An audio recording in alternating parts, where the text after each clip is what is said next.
Hello, everyone. Thank you so much for joining us. I'm Debbie Marcantonio, and today I'll be featuring a very knowledgeable special guest. If you're looking to sell your home soon or will be buying a home in the near future, you'll definitely want to stick around. On today's special episode, you will learn all about the legal side of home buying and selling. So please let me welcome Carolyn Treglia from Treglia Law. Hi, Carolyn. It's such a pleasure to have you join us today. Hey, good morning, Debbie. Thank you so much for having me this morning. So, it's now July of 2021. And as many of us know, we are in a very hot seller's market. During the attorney review period, we normally have to move pretty quickly in New Jersey as we aren't officially under contract until the attorney review period is over. So, can you tell us, once an attorney receives the standard real estate sales contract, what should a buyer or seller expect to happen? Okay, as far as the buyer goes, when I get in the fully executed contract for a buyer, I immediately reach out to the buyer because being the market is so hot, I need to preserve their rights because at any point until attorney review is concluded, the seller can go with a higher offer. And if the if the attorney on the other buyer's end moves quickly before, like I conclude attorney review, then their buyer secures the property. So that is why I move very quickly when I receive a new contract for a new buyer. I immediately reach out to them, and what happens is I review all terms of the contract. I make sure that all the numbers reflected in the contract are accurate, such as that they understand the purchase price and the deposit amount, as well as the mortgage amount. I make sure that they are actually securing a mortgage in the amount listed on the contract. And then I also make sure that they are comfortable with the closing date. And me as an attorney, I look at the mortgage commitment due date reflected in the contract because most times the date reflected in the contract is not long enough for a buyer to actually secure a mortgage. On a regular home purchase, I usually like to secure a 35-day window for the client to get a mortgage commitment. And then if it's a condo, I like to secure a 45-day period because 30 days is not nearly enough. Yeah, that's great. That's all really, really good stuff. And I definitely agree with that. So I believe that finding the right attorney to represent you is one of the most important decisions a home buyer or seller can make. In selecting a real estate attorney, what are some of the things a potential home buyer or seller should look for? And what could go wrong if they hire an attorney without real estate experience? Oh, a lot can go wrong because attorney review is so crucial to the whole process. That everything that is cemented down during attorney review, if it's not done accurately, can come back and haunt the buyer and hurt them at the end of the closing period. For example, in the attorney review period, you want to make sure that if the buyer wants the entire property to be vacant, that you secure that in the review letter. So for instance, if they're buying a two-family and there's currently a tenant in the property, you want to make sure that you get the other side. If your client wants the whole house to be delivered vacant, you want to make sure that that is secured during the review period. And then another example would be if there is a use and occupancy period where the seller needs to stay post-closing, you want to make sure in your attorney review letter that you cement down, that you get the other side to agree that at the end of the attorney review period, you want the property to be delivered to your buyer in the same condition as it existed during their inspection period. Because if not, if the attorney does not know real estate and does not secure that during the review period, then what could happen to your buyer is if a system goes wrong, such as the HVAC system, your buyer could be left with the financial liability to have to replace that because your review letter did not secure that they get the property delivered to them in the same condition as existed at the time of inspection. So if the HVAC system was working at the time of inspection and you neglected to address that in your review letter and now it's not working, your buyer could be left with a pretty hefty bill in thousands of dollars. So it is crucial that you get an attorney that does have real estate experience. And you also want to get an attorney that moves very quickly on the contract and does not sit on it because especially in this hot market, but also even if there is a lull in the market, you still want an attorney that moves quickly on it because at any point until attorney review is concluded, the seller can accept a higher offer and go with that higher offer. And then if they get out of attorney review before you do for your client, then your client is left searching again for a house. And I would also advise both buyers and sellers to look for an attorney that communicates with them during all aspects of the transaction. I pride myself on keeping my clients in the loop. I copy them on everything. They know where we're at every stage in the transaction. And then I also like to pride myself on returning all phone calls and emails on the day received. So it's very important to get an attorney that is fast and efficient at responding to all clients and keeping them in the loop. And then you also want an attorney that actually listens to the goals that you want accomplished and works very hard to attain those goals for you. That is great, Carolyn. I definitely agree with all of those points. And that's why we love you because you are always on top of all of our clients, making sure that they're so well taken care of, especially in this crazy market. We all know that at any moment a deal can fall apart and we try to keep it together. Let's talk about disclosures.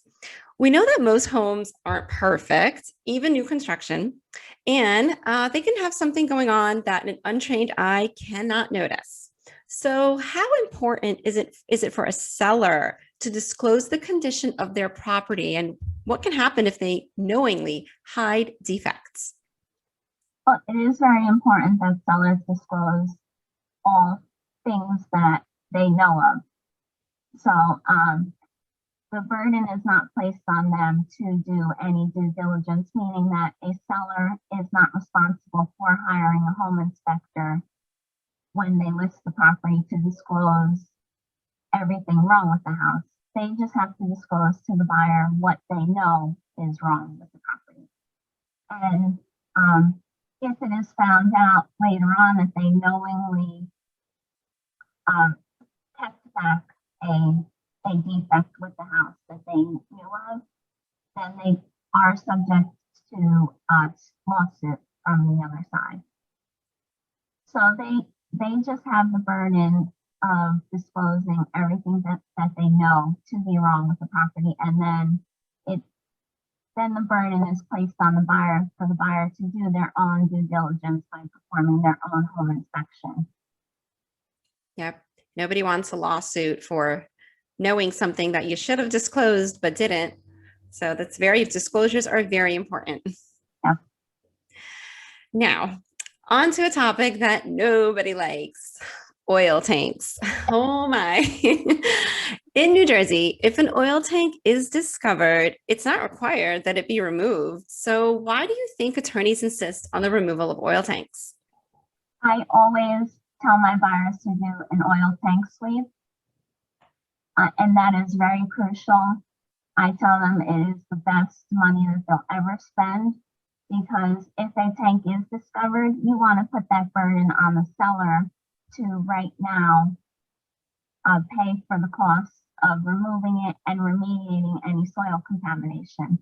I always advise my buyers that if they forego doing a tank sweep, and then later on when they go to sell the property, if their buyer discovers an underground oil tank, then the financial burden is on them to remove the tank and remediate any contamination, and that they cannot go back to the current seller in their deal Right. and ask for compensation. And as we all know, oil tank removal and possible soil remediation can cost tens of thousands of dollars. So Oh, yes. I always tell my buyers to do a tank sweep. It is well worth it.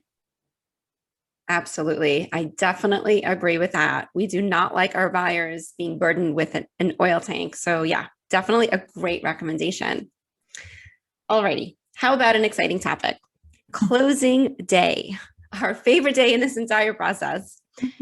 If on the final walkthrough, inspection items haven't been addressed or say new issues surface, should closing be held up?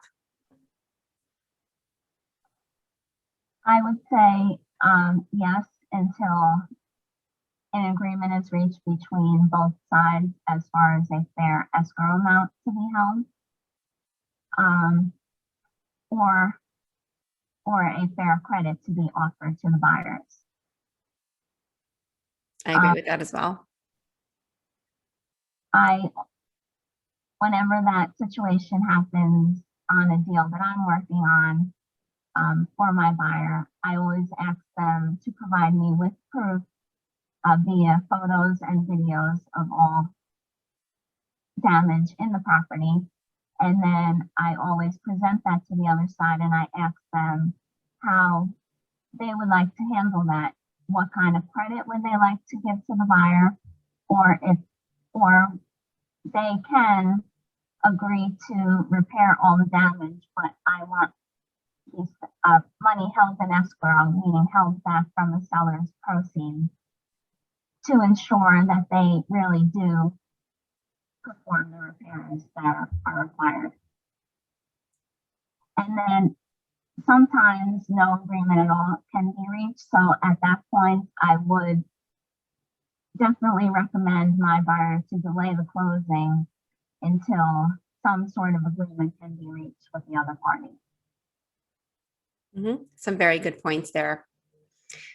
All right. So our last question, but very, very serious one, especially in this day and age. Now, how big of a problem is wire fraud and what can people do to protect themselves? Wire fraud is a huge problem because, for instance, let's say a buyer receives an email that looks like it came from either my office or from the title company saying, here is the final amount needed to close today. Please send a wire to XYZ title company. And they just print out those wiring instructions, go to their bank and wire the funds to the place indicated on these fraudulent wire instructions.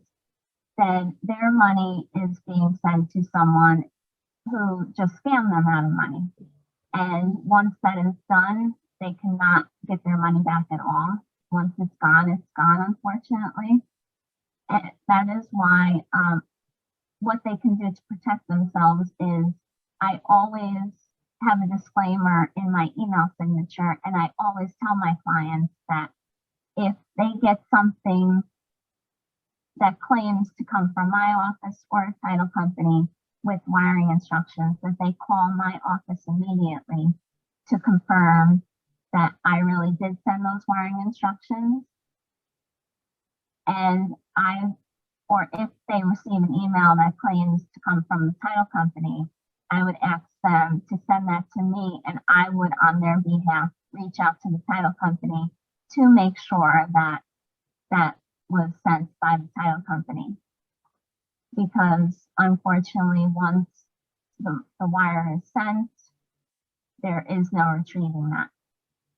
Yeah, there's nothing they can do. The money's gone. So we have to make sure our clients are very, very careful. And that is why also on For instance, when I have a seller that wants their proceeds to be wired and they email me their wiring instructions, I always call up to confirm them because these scam artists can hack into emails and make it look like the wiring instructions are legitimate, but they're really not. Yep. Yep. Some good advice there.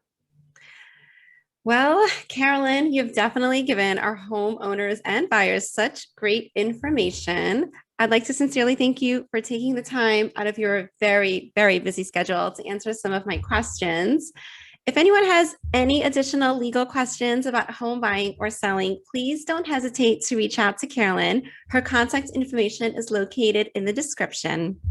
Thank you, everyone, for joining us, and I hope you'll join us next time for another episode where we get to know residents, business owners, and local officials. Thanks, everyone.